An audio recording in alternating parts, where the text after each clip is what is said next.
host teacher. You're not going to tell her like I burned the school down a little bit. She was probably thinking like I am probably getting sued for this, so I should probably not admit any guilt. How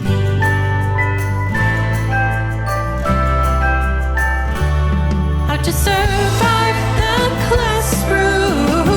Have you ever wondered what I would say if my mother and my administrators weren't watching every single thing I do on social media? Well, that's exactly what my stand-up show is, and I'm going to be coming to a town near you super soon. You can get tickets at educatorandrea.com/tickets. Hey, teacher besties. Welcome to How to Survive the Classroom. I am, guys, I don't usually fangirl when I meet celebrities or people that are like famous or anything like that. Like, I feel like there's a couple of genres of people that I feel like we're like, okay, like you were very important in my life for some reason, right? Or the content they created or something like that. So I already told you guys about the Dane Cook interaction that I had going to the Washington shows. It was so exciting. I was just like fangirling so hard. But then I had my show in Pottstown, Pennsylvania, which I had a lot of people get very in their feelings about the fact that I said it's Philly. And I love Philadelphia. But Philadelphia would not be harmed by association with Pottstown. It is such a cute little spot. It definitely does not have the same vibe as Philly. So I do understand people being like, that's not the same thing. Because it's not. Truly, it is not. But it is on the outside. I think it took me 45 minutes from landing at the Philly airport until I got to the show in Pottstown. And I had found out ahead of time that my show is a matinee, and then the night show, there were two shows happening, both with Patrick Warburton. And if you don't know his name, you absolutely would recognize his voice because Patrick Warburton is the guy who voiced Kronk from Emperor's New Groove. He also voiced one of the guys on American Dad. It's kind of one of those things like when you buy a car, you start seeing that car everywhere you go. After I got to meet him, I feel like every show my kids watch, Patrick Warburton was a voice on it. And it was so fun. So I did my set in Pottstown and it went really, really well. I got to meet some of our listeners of the podcast and got to see a lot of really amazing people.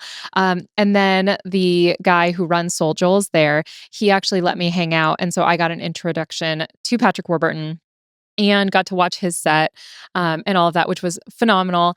And I just have to tell you guys, like like I said, like normally I'm like really cool. Like I can be cool about meeting people and like super laid back, and I'm not gonna like fangirl because you're just a guy. But unfortunately, I didn't really get to talk to him until after his set. And during his set, he talks about his career. And I had not even realized ahead of time all the things he's been in. He was in Seinfeld. He was in all of these different things. And now he's doing stand-up. And he talks a lot about being a mid-level celebrity, which I could actually see, even though his voice is so recognizable. If you were just to see him, you wouldn't automatically know that he is who he is. Because it's been a long time since, I think that he's done pretty like main character type roles where his face is like there, right? And so I was sitting in the back, and a lot of times at these comedy shows, they will have like the person who's going to be the headliner will come and stand in the back before they're introduced, just so you don't miss your cue. You don't want like that super awkward long walk, right? And so I'm sitting in the very back because it was a sold out show. Both were sold out shows. And I'm sitting in the very back, and he's like pacing a little bit, and he sat down next to me, and I'm like, Andrea, you can do this. Say hi. Don't be weird. Say hi. And I was like, hi, I'm Andrea. I did the 4:00 show. And he's like, what? Because like the other comic was up, and I'm like, oh my gosh, now I'm embarrassed. I'm like, I'm Andrea. I did the 4:00. And he's like, oh, cool. And he was like, so nice. I was like, it's so nice to meet you. How'd it go? And I was like, it went great. And he's like, great. Yeah. And then I'm like, yeah. Like, it felt so awkward. And I'm like, I shouldn't have said hi. But like, he was unbothered. And it's so funny because I've had people talk to me. Like, there was somebody at my CrossFit gym who was like, yeah, I like fangirled really hard when I first met you. And I'm sure that I just like embarrassed myself. And I'm like, I have no memory of that event. So I'm sure it was like that. But then after the show, I had hung out and the guy who owns the place, like, didn't know that I had introduced myself awkwardly before he went up, um, which is also, like, kind of a taboo thing to do, like, before somebody goes up, they kinda need to be, like, focused, and I also screwed that up. But after the show, he did a meet and greet for people, and then I kinda hung back, and it sounded like they were, like, friends of his from back in the day that were hanging out and waiting, but I went over and I was like, "Hey," and I was like, "Do you do TikTok?" Which felt like the most embarrassing thing to ask of all time, okay? Like, because even though that's how I got there, even though that's how I make money, even like I still feel like a 12-year-old saying, "Do you do TikToks?" to Patrick Warburton. And he looked at me and he's like, "I mean, yeah, my kids keep telling me that, I need to be on social media and stuff. So I have somebody that does it for me because I'd seen he'd been posting." And I was like, "Oh, okay, cool. Any chance you'll do a video with me?"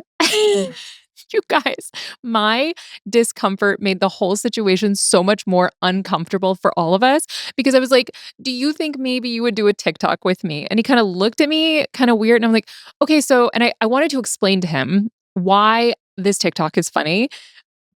And so I like word vomited. I was like, "So I'm a teacher content creator and I do TikToks mostly for like teacher comedy and stuff. And I just, like one of the jokes that we always have as a teacher is that when someone's like being really repetitive in their essays, okay, I've said all of this, right, at this point, and I can tell he's just like looking at me like, lady.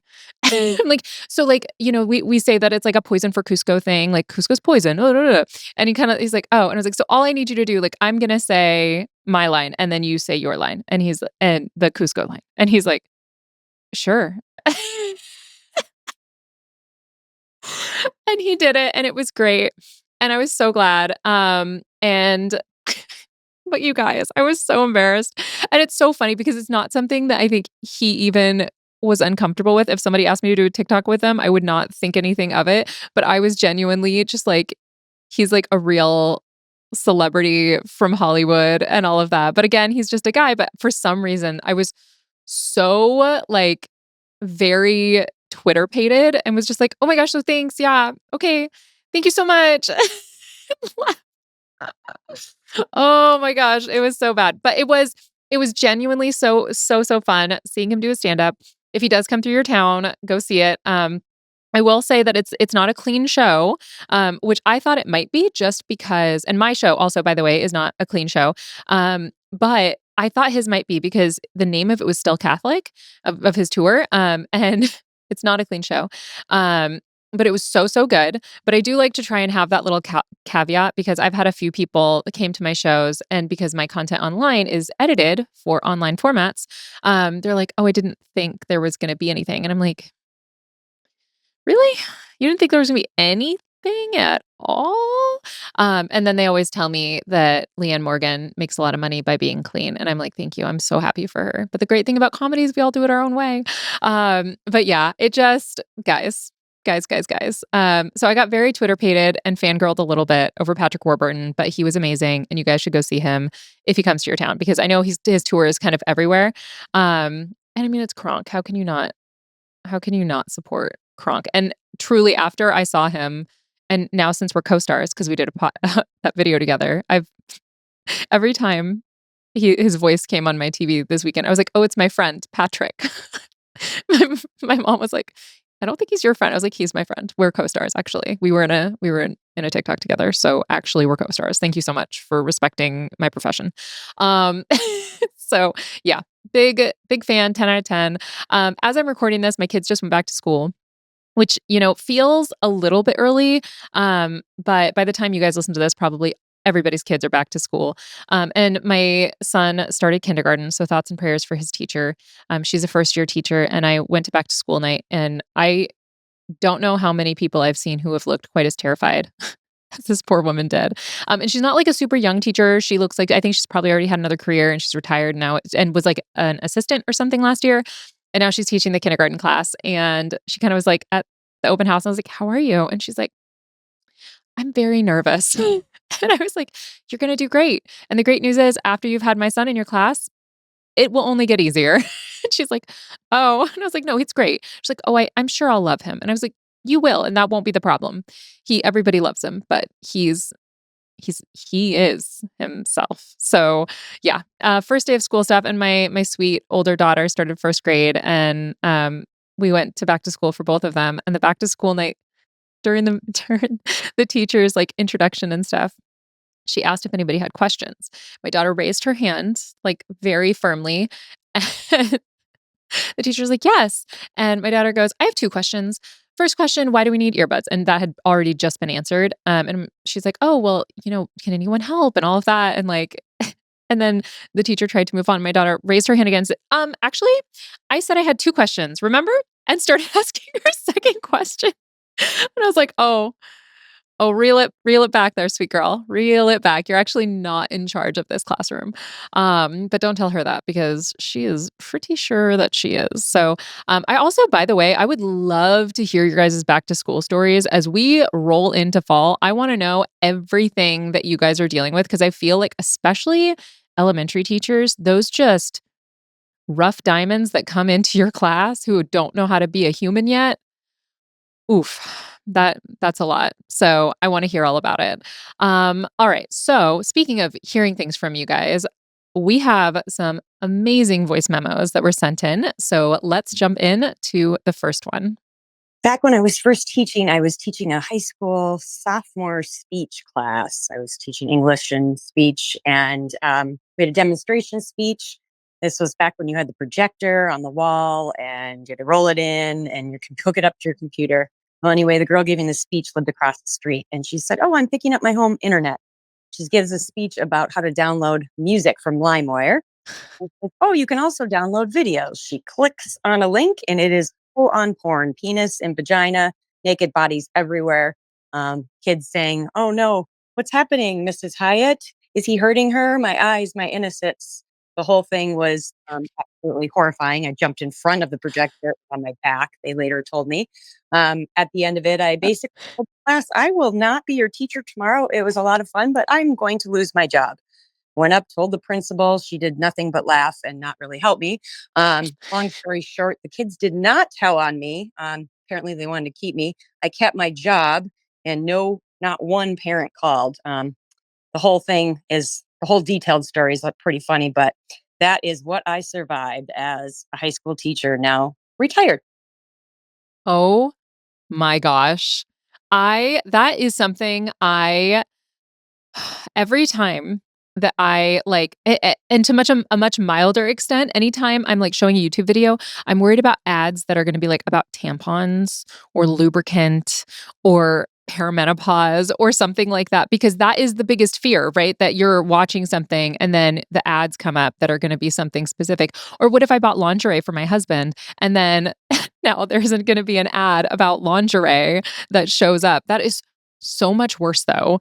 I I'm trying to imagine in this moment what it would be like to have a student have control of it and that to go on. Also, what a callback. LimeWire is back in the day. I think that I probably crashed 2 desktop computers with illegal downloads from LimeWire. I think there was like a lot of Backstreet Boys.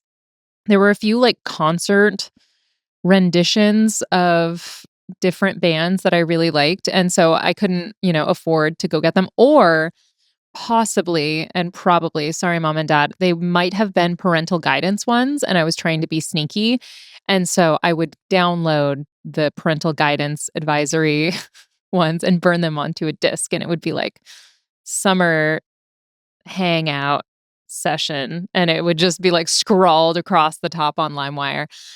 What's funny is one of the things at my high school that we did as like an end of year thing, everyone had to do, and I actually love this idea, by the way. If you have never done a portfolio at the end of the year, it can be really good. The challenge is if your class sizes are huge, then it's really hard to make this a doable thing. But the school I graduated from, they always had an end of year portfolio, and you would also be interviewed by a panel of people, and you had to go through something that you felt was going to be related to your profession. Okay. And so for some people, if they were going into medicine, maybe they would do like a science experiment and would explain why it relates to the medicine that they're going to practice. Right. So it's really cool. It's supposed to have real world application. When I worked at the private school later in my career, they still did that, but they actually brought in people from various, there was like an oceanography institute in our area. And so if there were kids that wanted to get into STEM, they would be the ones in the panel asking questions and stuff. Very, very cool. Also, like, had the potential for internships and stuff like that because these are seniors getting ready to go to college, right? Very cool. Um, this is just so symptomatic of the kind of student I was in high school. What I decided that I wanted to do was I was going to do a makeover and I was going to show people how to do makeup. And here's the thing, guys. I did not know what I was doing. I had a lot of confidence. I had a lot of desire to do good. But here's the thing. This was before YouTube tutorials. At YouTube at this point, my friends were just like uploading videos of themselves jumping in bushes because Jackass was the thing at the time. So there wasn't like any real place to get guidance. And this was like heavily 2004, 2005. So my makeup tutorial was probably like a very cakey foundation that didn't match my neck, very bright blush, um, eyeliner, black eyeliner that went all the way underneath, all the way above, probably some really dark, smoky with big air quotes, eyeshadow with some really bright white highlights in there somewhere, and just so much eyeliner, so much eyeliner. I had so many people, and the eyeliner thing, I fear, is more recent than I would like it to be. If you go back to my early videos as a content creator, I still was rocking that dark, dark eyeliner all the way around. I thought Avril Lavigne was like the coolest and most beautiful girl in the whole world, and she was a skater girl. And I thought that was so cool. There were moments of aspiration that I was like, I'm gonna be a skater girl. I'm gonna do it, guys. I'm gonna take it down. I'm gonna go to the skate park. Because I had a couple of friends that skateboarded and had like half pipes in their backyard and stuff. No, I never did that. I rollerbladed, which is decidedly less cool. I don't think it's less cool anymore. At the time, it was seen as way less cool. And roller derby really wasn't a thing yet. And so I think I probably would have gotten heavily into roller derby if that had been a thing in those days. But I was very heavily into black eyeliner all the way around, all the way until probably, guys, I hate to say it, but 2021 was probably when I finally diverged. And it was because of bullying on the internet. Can you believe that? Somebody bullied me and was like, Andrea, well, I don't know if we want to call this bullying. Somebody on the internet told me that my eyeliner was equivalent to the jean dresses that you see on older teachers. And I was like, wow, that hurt. But maybe I needed to hear that. And so from then on, I went on a journey of figuring out how to do my eyebrows and my eyeliner a little bit better. So there you go. Sometimes class projects are not demonstrating what you hope they would and do not lead to future professions. But who knows? Maybe the girl that accidentally showed porn to the entire class, maybe she went to film school one day or became a cybersecurity person. Who's to say at this point? I would actually love to know where that girl ended up because you know that she remembers that. I'm sure she was mortified too because like were those downloaded videos on her computer or were those ones that were like in the marketplace? Because if they were downloaded, that's even worse. All right. So, what a journey we went on with that voice memo. But let's go ahead and jump into the second voice memo that was sent in to us this week. Okay, I think I have the best student teacher story for you. This took place almost 20 years ago.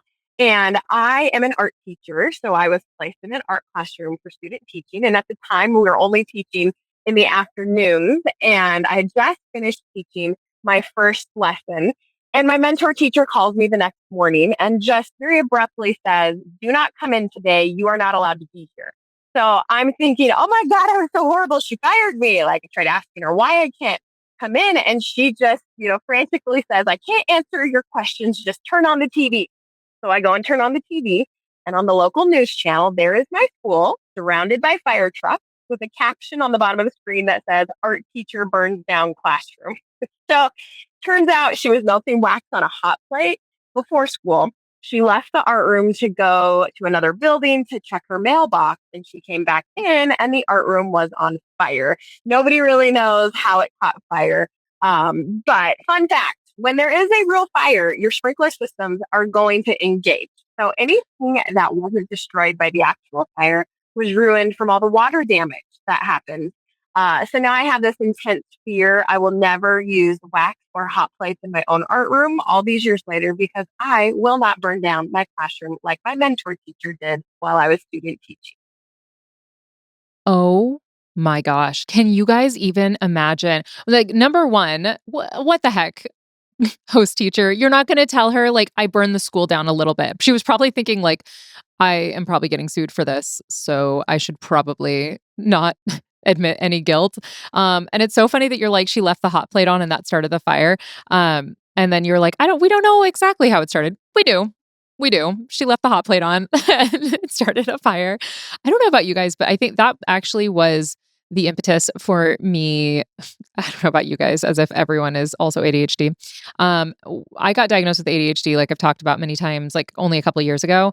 The thing that actually motivated me to get medication for it was because I had left a burner on, and it didn't start a fire, but things were starting to smoke a little bit.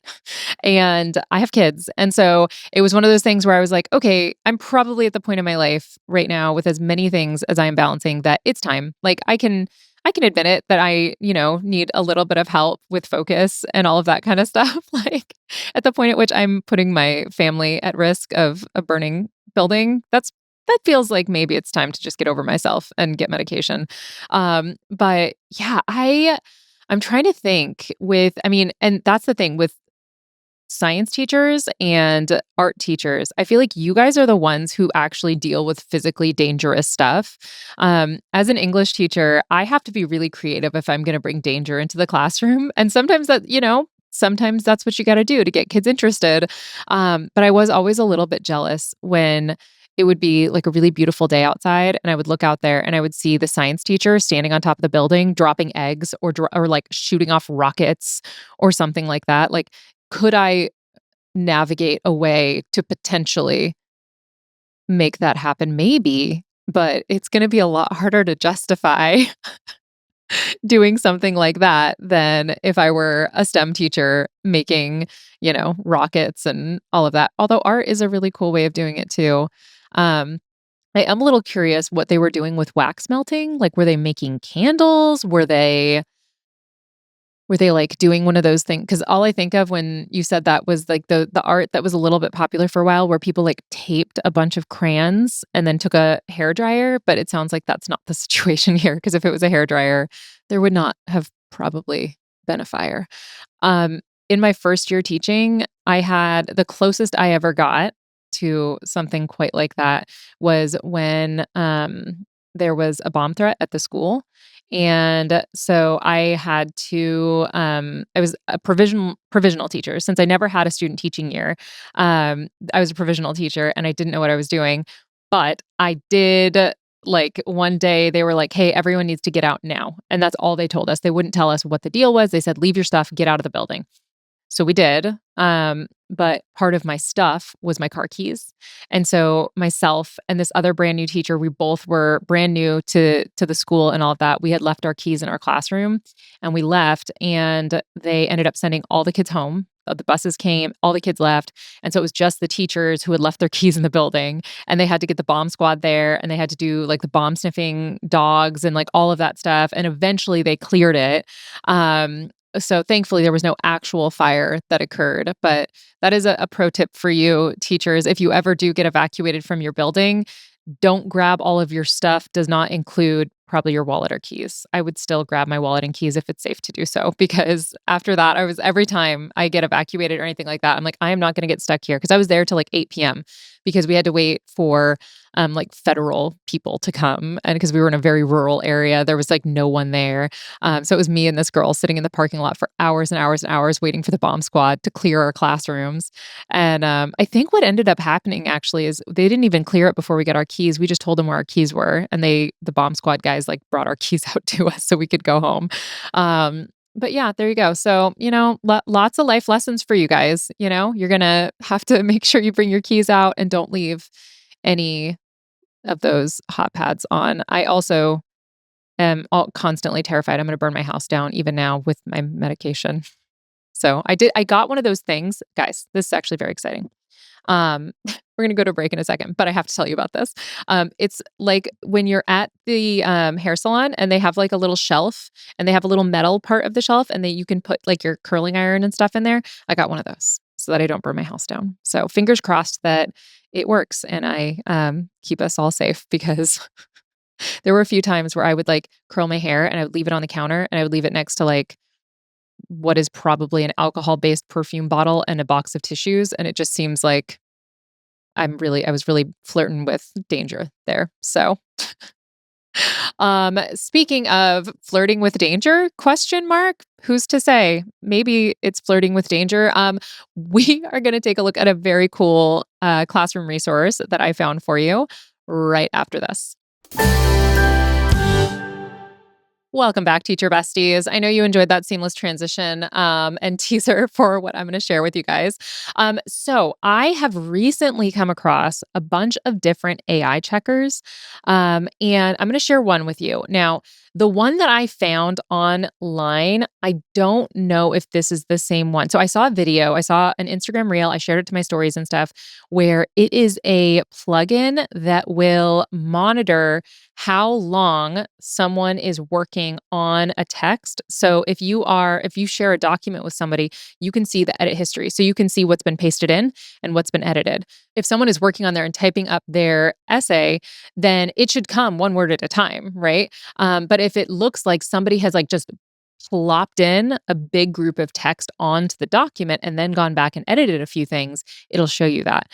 And I'm looking at right now quillbot.com. So there's Quillbot for Chrome, there's Quillbot for all sorts of stuff like that. Now, here's the thing, as with almost all of these, Quillbot is also an AI writer, AI paraphraser.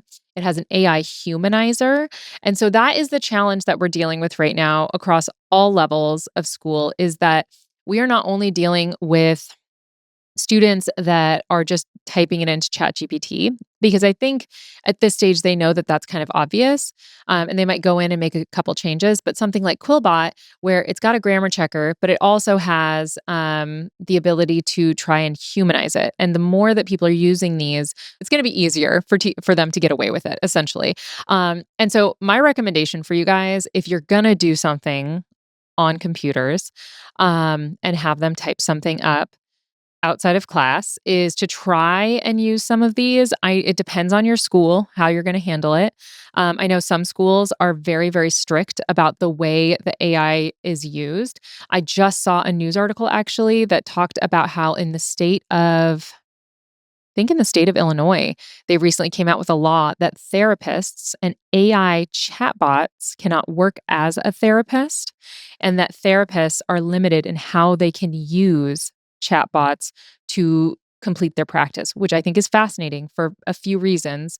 Number one, I think the attempt to manage the legality of how working professionals who are licensed in these fields use the tools available to them, I feel like feels to me like there's somebody with money at stake who is going to try and monetize the access to these resources for these working professionals. Because right now, ChatGPT, all of that, there's a lot of free resources like Quillbot out there that you can access. But the fact that that is now being legislated feels to me that there's a lobbyist somewhere, that there's money in a pot somewhere that someone is trying to get. And here's the thing with AI in general, like every profession is using AI in some fashion. Even if you're in a trade, I would be surprised if there are not electricians that come across something that they're not sure about, take a picture, upload it to ChatGPT and be like, can you tell me what this is about? Right? Because that's the thing, is you need the knowledge to implement these things a lot of times that ChatGPT can't necessarily give you. It might be able to walk you through some steps and stuff. But I saw recently somebody was posting about as a teacher using ChatGPT to create resources and stuff. And someone was like, well, see, no need for teachers, blah, blah, blah. And I'm like, that's like saying there's no need for doctors because they also use AI software for diagnostics and stuff like that. Like that. Do you understand how crazy that is? That like implementation is the most important step of teaching. Like that is what teaching is. Like, yes, you can get the resources, but teaching is more than a worksheet. And your thought that you could just implement whatever it spits out automatically just shows your misunderstanding of what teaching is and what education is. And so I do want to put this out there that Quillbot could be a resource for you. It does have options that can plug into Microsoft Word, Windows, Chrome. They have a premium version, all of that kind of stuff. They do have a citation generator. And let me tell you, the way that I wish I had a citation generator when I worked on my dissertation. Oh my gosh, because that is the worst part of a dissertation, is getting all those citations together. But as we are navigating this, and I know more and more we're all getting concerned about the way that AI is impacting our world and energy resources and all of that. I would encourage you guys to do as much as you can on paper and pencil. I know that seems like kind of an old school way of viewing things, but to be honest, even before I left a couple of years ago from the K-12 classroom, I had already moved to that. As soon as we got back from the pandemic and I saw the way that kids checked out the second they opened their Chromebooks, I was done. I was like, nope, we're going to do it on paper. And it doesn't have to be something where you're making a packet every week. You could, because I know some teachers love that. I had prompts that I knew that they could do in a spiral bound notebook. And so I would go at the beginning of the year and I would buy like 200 spiral bound notebooks. They all wrote their name on it. I had a crate at the front of the classroom, and the prompts would be up on the board. And then they would just respond to the prompts in the notebook. And it's not a perfect system because obviously they could access that stuff with their phones and all of that. But if you can get your students to at least do those initial drafting stages, the initial brainstorming, critical thinking stages off of a computer, you're far less likely to be dealing with AI chatbots. Because let's be honest, like the second you have your Chromebook open, it's just easy. It's just easier, right? Like just to do that. And I've caught myself being like relying too heavily on stuff like that when I could have probably just thought it out, right? So just a couple of things that I wanted to point you guys towards and a little bit of a soapbox because it just infuriates me when people are like, well, AI can create lesson plans, so why do we need teachers? And I was like, you're dumb. Disrespectfully, you're dumb.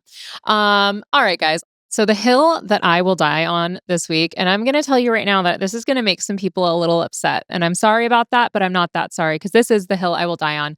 You're not an empath. You lack appropriate and healthy emotional boundaries. You are codependent.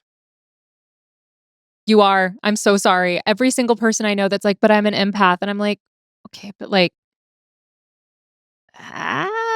are you? Because having empathy for people is a good thing. Like it's a good, healthy thing, right? But every person I've known who has called themselves an empath has communicated in a way that shows me and tells me that they don't feel like they have control or a way to mitigate when other people have their feelings. They automatically have to mirror, almost as if they've been traumatized into having to feel like they need to mirror as a safety and survival tool.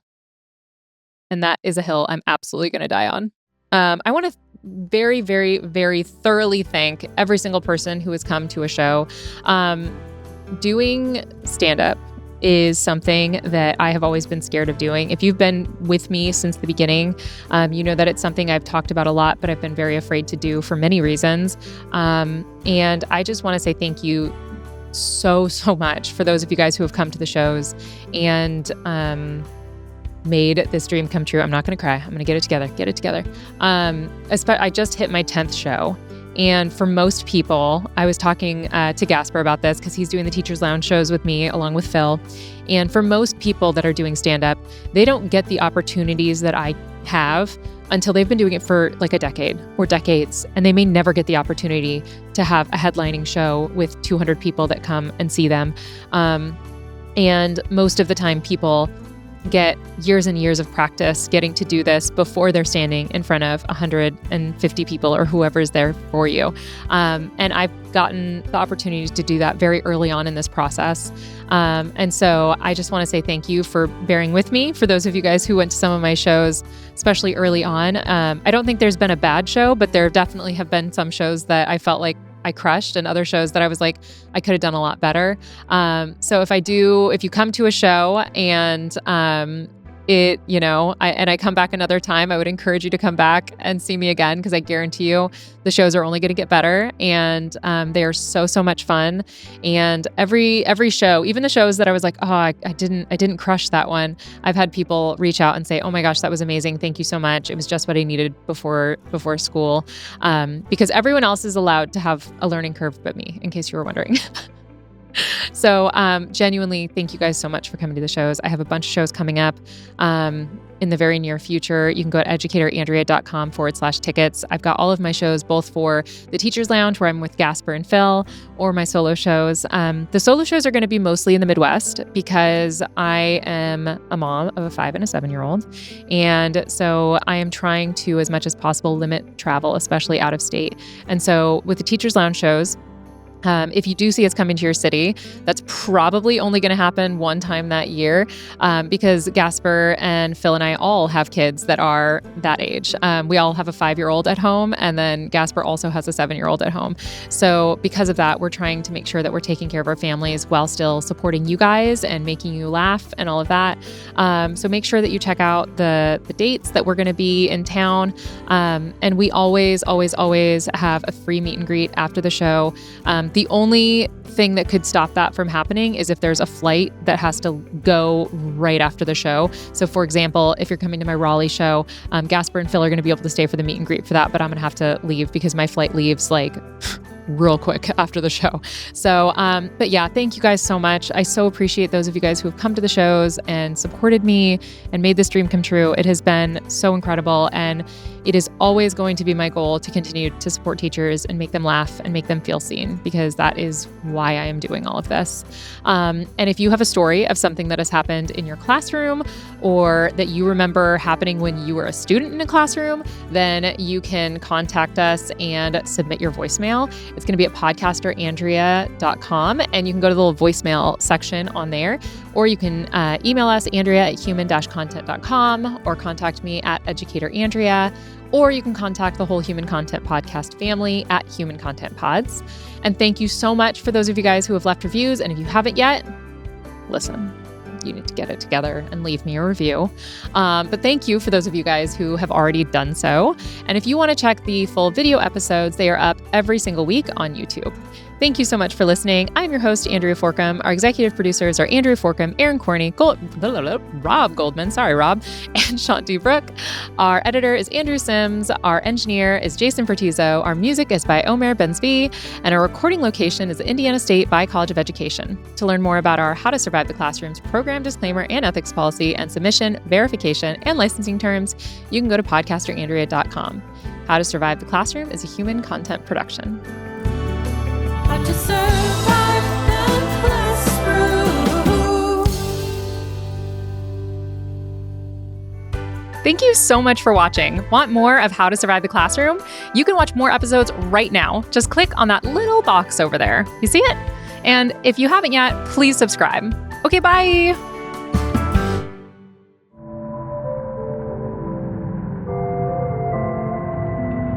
Human content.